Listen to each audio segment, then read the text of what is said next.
Hey, this is Egidijus. I'm Chris. This is MMA for you. I'm going to be doing my predictions for Bellator 122, Koreshkov versus McDonough, which happens on July 25th. Overall, pretty good card. They've really stacked up the prelims, too. I'm just surprised how good those prelims are. And the main card's not too bad. I mean, like, I'm not fond of Baroni versus Parisyan. I'm of the opinion that if you're going to use these guys, use them to elevate some Bellator homegrown guys or something. Having them fight each other, I don't really know what you're really trying to accomplish that you couldn't accomplish from having like one of these guys just fight like some, you know, welterweight prospect or something like that. Otherwise, Koreshkov versus McDonough is a good fight. Cooper versus Halsey, I don't think it'll be the most aesthetically pleasing to watch fight, but I think it is still nonetheless a very good fight. Pretty good test for a pretty hot prospect in Brandon Halsey. McGeary versus Valavicius, that's good. McGeary's really good.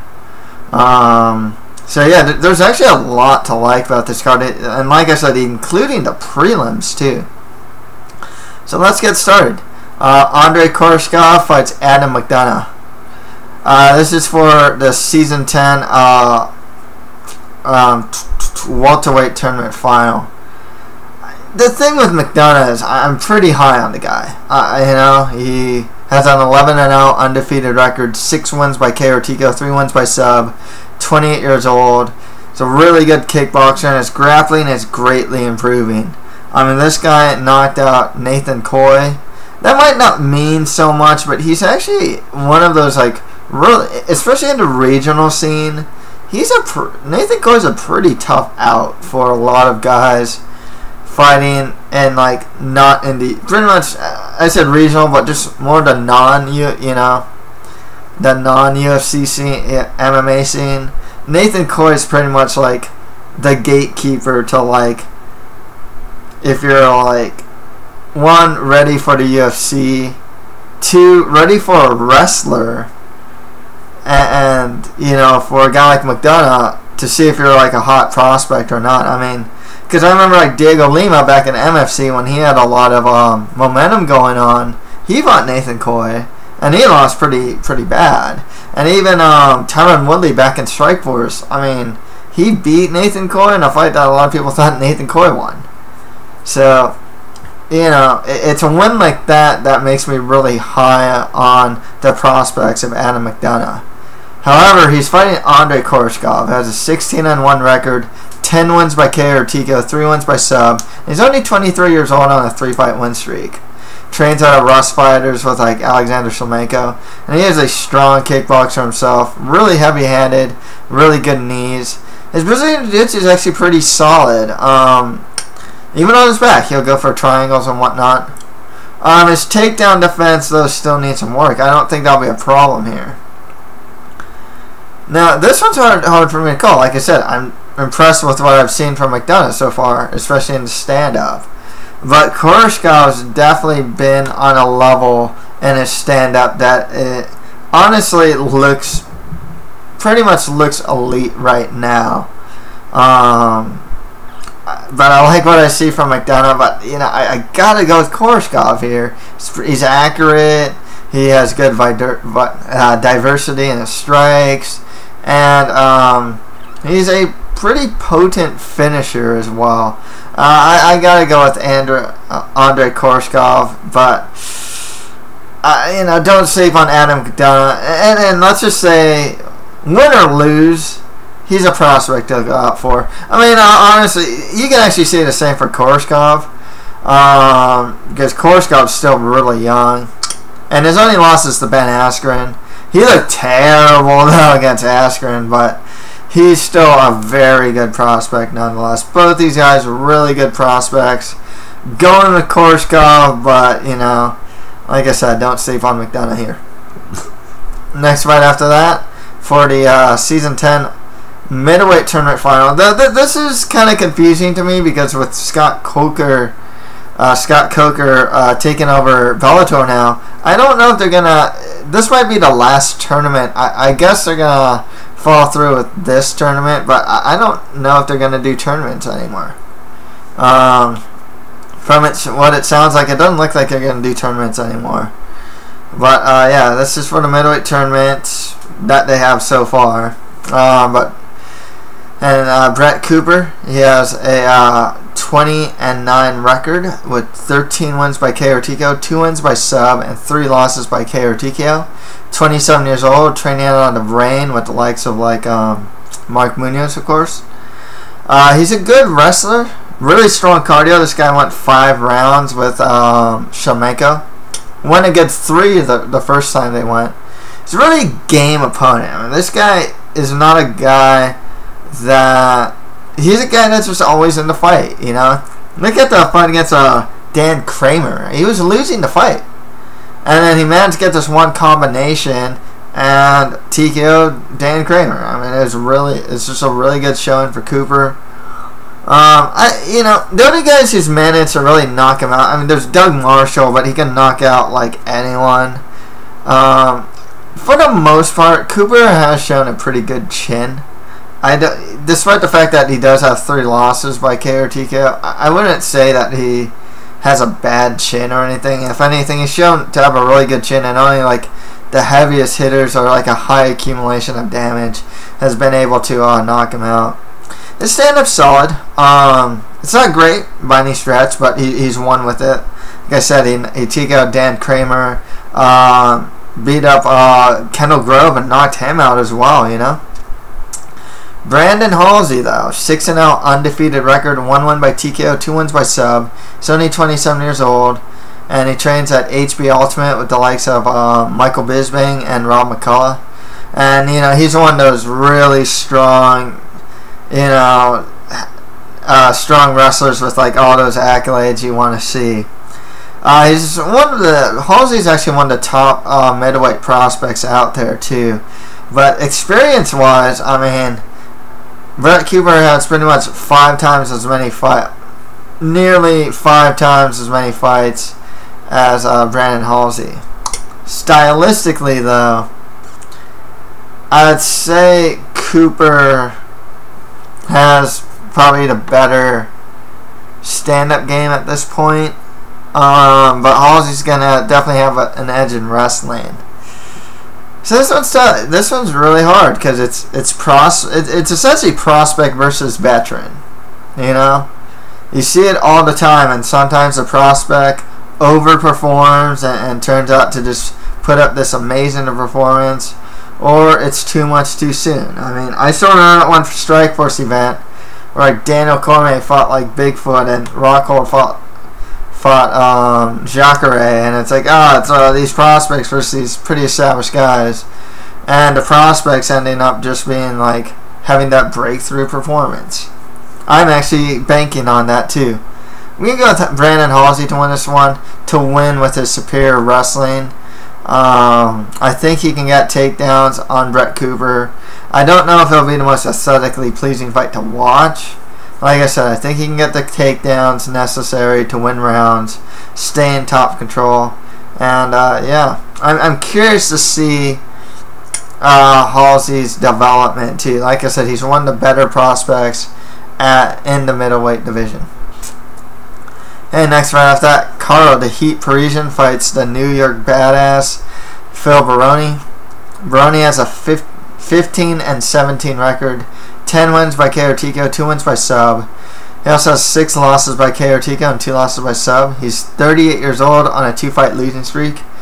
Training out of AKA. He's only won 2 of his last 9 fights. But he is a veteran and very experienced. He has good stand-up for like a round. I mean, everyone knows this about Phil Baroni. He weathered a storm in the first round. Then his cardio's terrible. So, in the next 2 rounds, you can generally beat him up. That's usually how Phil Baroni works. He's actually not even he's not a bad wrestler himself, to be honest with you. It's just that we kind of know the script with Phil Baroni at this point. Karl Parisyan, 23-10 record with 1 no contest. 1 win by TKO. And that was actually his most recent win over Ron Kessler in Bellator. And Kessler was actually not too bad of a fighter. And 12 wins by submission. He has 5 losses by KO or TKO. He's 31 years old. And he has a strong judo game. Stand-up's kind of average, you know. Chin isn't the greatest. He's always had mental issues. You know, so especially lately. I mean, he's kind of getting back up there, I guess. Seeing something of a resurgence. But I'd have to say his skill set nonetheless is declining. I will say this, I think his skill set is enough to beat Phil Baroni. I think he has a lot more diversity. If it stays standing out, you know, Parisyan's chin hasn't really held up as of late. But I'll go with Karl Parisyan to win this one. I got to see a cool judo throw. That would be really neat as well. Okay, and for the Summer Series Light Heavyweight Tournament semifinal, we have Liam McGeary versus Egidijus. I'll just say Egidijus Valavicius.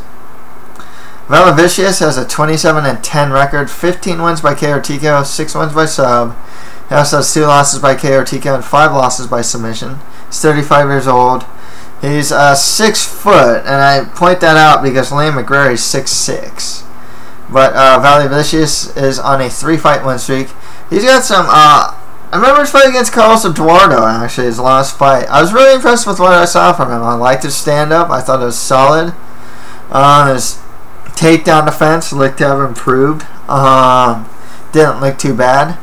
But he's up against a pretty hot prospect in Liam McGeary. Yes, he's 31, but he's still a prospect. Only has a 7-0 undefeated record. So he doesn't have a lot of fights yet, but 4 wins by KO or TKO, 3 wins by sub. 31 years old, and like I said, 6'6". Trains is Renzo Gracie guy, and he's showing some pretty solid stand-up and some heavy hands. He knocked out Mike Musatelli with a left hand. It was really nice. His Brazilian Jiu-Jitsu skills are solid, man. This guy goes for arm bars and triangles off his back. I remember when Musatelli tried to take him down, he just rolled backwards and got out of it. So, pretty well-rounded guy. I'm going to go with Liam McGeary here. I say Greary. It's Gary. My bad. Liam McGeary here. I really like what I see from this guy, you know. Like I said, I like what I see in the stand-up. He has power in his strikes. He's really tall. He uses the reach pretty well. And he is good. He has shown some really good Brazilian Jiu-Jitsu skills as well. Liam McGeary for the win here. Got on to prelims, which will be on Spike.com. For the Summer Series Light Heavyweight Tournament semifinal, we have Kelly Anundson versus Philipe Lins. This one's really hard for me to call in a sense, just because, like, well, with Philipe Lins, he's 9-0 undefeated. He has a 9-0 undefeated record, 4 wins by KO or TKO, 3 wins by sub. He's 20 years old. Trains out of Nova União Kimura. Other guys that train out there would be like Honey Marks. There's a couple other Kimura guys too. I'm totally blanking who else trains out of there. But he shows some really solid stand-up and some good Brazilian Jiu-Jitsu skills.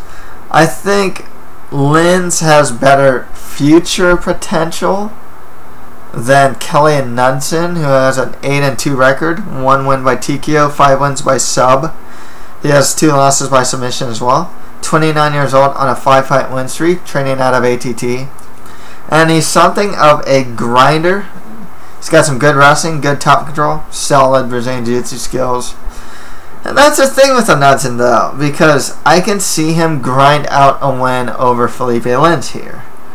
I'm kind of tempted to go on that prediction. Just Kelly Anundson gets a takedown, rides top control, maybe faces a scare here and there, maybe Lins gets back to his feet, beats him up. It's tough to say, but Philipe Lins, like I said, he has a lot of potential right now. Solid both in standing and on the ground. like I said, it's tough for me to say because, like I said, I'm pretty high on Lins. I think that's the thing. But I think skill set wise, I think Anundson can do enough with his wrestling and grinding style to get the win. I'm gonna go against the grain here. I think the smarter pick's probably Anundson, but I'm gonna go Philipe Lins here. Think he'll be able to beat him up on the feet.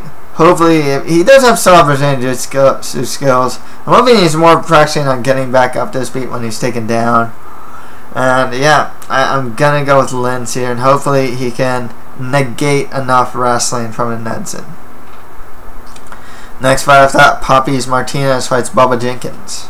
Poppies Martinez, 29-9 record with 1 no contest. 8 wins by KO or TKO, 18 wins by submission. He has 2 losses by KO or TKO and 7 losses by sub. He's on a 2-fight win streak, and he's a really experienced fighter. He fights out like Tachi and whatnot. He's got some really good Brazilian Jiu-Jitsu skills as well, and especially he's really good with his front chokes, guillotines, and whatnot. Bubba Jenkins, 6-1 record, 2 wins by KO or TKO, 3 wins by sub. He's only 26 years old on a 2-fight win streak, training out of ATT. He's one of those really strong wrestlers with all those accolades, NCAA division, all that stuff, So he's a really strong wrestler. However, the problem with Bubba Jenkins is that he is one of the most reckless MMA fighters out there. This guy, and I said Poppies Martinez has good front chokes. So I'm a bit worried here because Bubba Jenkins is the type to go for a takedown and pretty much dive into a guillotine. I think there was a fight where he did that, and he managed to get out of it, but it's not the smartest thing for him to do. His cardio's not that good. When he lost against LaRue or something like that, I forgot his name. He was just, the guy's cardio is done. Because he kind of puts everything into like what he does. Like when he takes guys down, he puts everything into it and really forces it and whatnot. But he's always pushing forward, and so I see avenues for Martinez to win just based more upon Bubba Jenkins' recklessness. But I'll go with Bubba Jenkins to win. I think it'll be a tough fight for him though. Next fight after that, Karl, the Psycho Amoussou fights Fernando Gonzalez. Gonzalez has a 20-12 record, 8 wins by KO or TKO, 6 wins by sub. He has 2 losses by KO or TKO, 5 losses by sub. 30 years old on a 2-fight losing streak. Karl Amoussou, 17-6 record with 2 draws, 4 wins by KO or TKO, 9 wins by sub. He has 2 losses by KO or TKO. 28 years old. Amoussou, super strong judo. Stand-ups solid, has some really good kicks. His Brazilian Jiu-Jitsu skills are really good. I remember against forgot the guy's name. Goes for a flower, I think it was a flower sweep. Took the back, ground and pound, rear naked choke, done. Totally forgot who did that to. Really cool fight. And then also against like Brian Baker, I think he took his back standing, dove for a leg lock, got the leg lock. Even threatened Ben Askren with a leg lock as well. So he's a good leg lock guy. But the thing with Amoussou is his cardio is really bad. I mean, this guy, if he wins a decision, like against his last opponent, I forgot his name, but against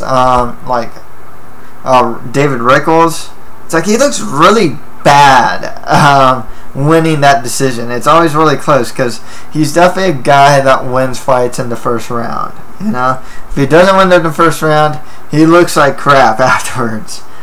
That's a problem with Amoussou, but I think he has enough to beat Fernando Gonzalez. So yeah, I gotta go Karl Amoussou to win this one. Like I said, he's good everywhere. Karl Amoussou for the win. Next fight after that, we have Joe Duarte versus Saad Awad. Interesting fight, actually. Joe Duarte, he's fought in Strikeforce and whatnot. 10-3 record, 2 wins by KO TKO, 6 wins by sub. He also has 2 losses by KO TKO. He's 30 years old, trains out of the arena with the likes of like KJ Nunes. He last fought against, I believe it was a loss to Ryan Couture back in July 2012. So he's coming off a really long layoff. Stand-up's alright. His Brazilian Jiu-Jitsu's not bad. He's a solid fighter everywhere. And his cardio is terrible. Oh. I remember when they fought, they had a fight against like George Gurgel one time. He looked gassed, you know. Thinking of his fight against Ryan Couture, he looked gassed too. Just doesn't have good cardio. Saad Awad, 15-6 record, 6 wins by KO TKO, 7 wins by sub. Has 2 losses by KO TKO and 2 losses by sub. He's 31 years old, trains out of Millennium MMA with the likes of like Lorenz Larkin. I think Sean Strickland trains out there now too. Some solid stand-ups, real heavy hands, man. He was on that run in Bellator where he knocked out Will Brooks, knocked out some other guys too. You know, of all the guys to knock out too, Will Brooks is really good. His grappling is improving. You gotta go Saad Awad here. I like his stand-up. Like I said, heavy-handed guy, improving grappling. I think he gets a win here.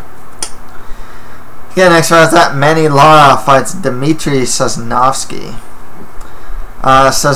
Sosnovskiy has an 8-0 undefeated record, 4 wins by KO TKO, 2 wins by sub. He's 25 years old. I actually watched this fight against Alexander Slamenko.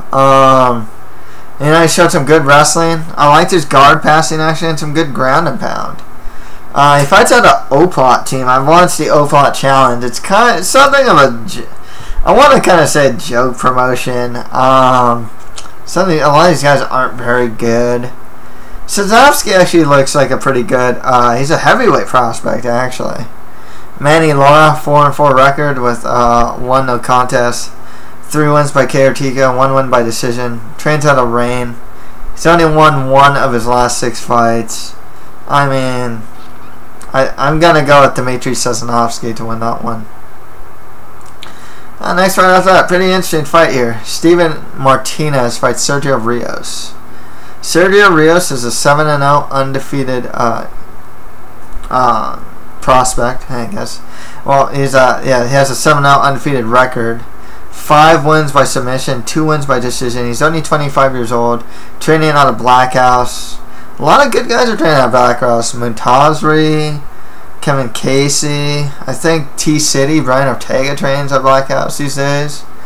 And Sergio Rios has some good, strong Brazilian Jiu-Jitsu skills. Steven Martinez, a 10-2 record, 2 wins by KO TKO, 8 wins by sub. He's on a 6-fight win streak. Trains out of Millennium MMA, along the likes of Saad Awad, Lorenz Larkin, Sean Strickland. And he is a finisher as well. A lot of wins also by submission. I'll go with the undefeated prospect though, Sergio Rios to win that one. Next fight after that, Linton Vassell fights Virgil Zwicker. Interesting fight here. Virgil Zwicker has a 12-3 record, 9 wins by KO TKO, 2 wins by sub. He's 32 years old. He's 6'2", and Vassell is 6'4", so he's not gonna be like he's not gonna be like that much shorter or anything against Vassell. Zwicker is on a 2-fight win streak. Trains out of Team Quest. He's got some good stand-up, but the thing about Zwicker, and I remember this in his fight against Guto Innocente, super game opponent, really good chin. The only guy that knocked him out, I believe, was LeVar Johnson at heavyweight. And LeVar Johnson's like one of the heaviest hitting heavyweights out there. And he's just super resilient. Linton Vassell, though, 13-3 record with 1 no contest, 5 wins by KO TKO, 6 wins by sub. He also has 2 losses by KO TKO. He's 31 years old. Like I said, he's 6'4", on an 8-fight win streak. He's actually one of the best. He's also one of the better prospects to fight at light heavyweight. He's a good boxer, and I remember I saw one of his previous fights in Bellator. His grappling's greatly improving. You know, has decent offensive wrestling and whatnot. So just a pretty well-rounded guy. I'm pretty high on Linton Vassell. I'll go with him to win that one. But I think he's going to really fight in this one, though. He's really going to have to I don't know if Zwicker's the type that's gonna go away. You know what I mean? And finally, at heavyweight, Matt Fremling fights Egidijus Sakai. Sakai's a 6-0 undefeated record, 5 wins by KO TKO, 1 win by decision. I remember I saw one of his previous fights. Showed some good stand-up actually, good knees. He won his fight with knees. His takedown defense isn't like that great though. But Matt Fremling, 9-2 record, 3 wins by KO TKO, 3 wins by sub. He's 36 years old on a 6-fight win streak. He fights out of the Explode MMA fight series, and there's an article actually on Bloody Elbow, and I've seen his fights. You get a lot of can crushing in the Explode fight series. Some good fighters actually come out of there though. Robbie Peralta. Let's see. Something Anderson, like Kevin Anderson or something like that. Kelly Anderson. Now I forgot his name, but his last name's Anderson. He fights out of Bellator. Good fighter, you know. Came out of the Explode gym, you know. But you know, 9-2 record's pretty good. But you know, knowing the Explode fight series, I can assume it's gonna be against less than stellar competition. Sakai's level of competition isn't that great either, though. So that's the thing. With that said, I'm going to go with Egidijus Sakai to win that one. Okay, and to recap, the main card, I have Andrey Koreshkov over Adam McDonough, Brandon Halsey over Brett Cooper, Karl Parisyan beating Phil Baroni, and Liam McGeary beating Egidijus Valavicius. On the prelims, I have Philipe Lins over Kelly Anundson, Bubba Jenkins over Poppies Martinez, Karl Amoussou beating Fernando Gonzalez, Saad Awad over Joe Duarte, Dmitriy Sosnovskiy over Manny Lara, Sergio Rios beating Steven Martinez, Linton Vassell beating Virgil Zwicker, and Egidijus Sakai over Matt Fremling. So that's pretty much it for my predictions for Bellator 122. If you have any comments, just leave them below. And that's it for MMA for you. Thank you guys very much.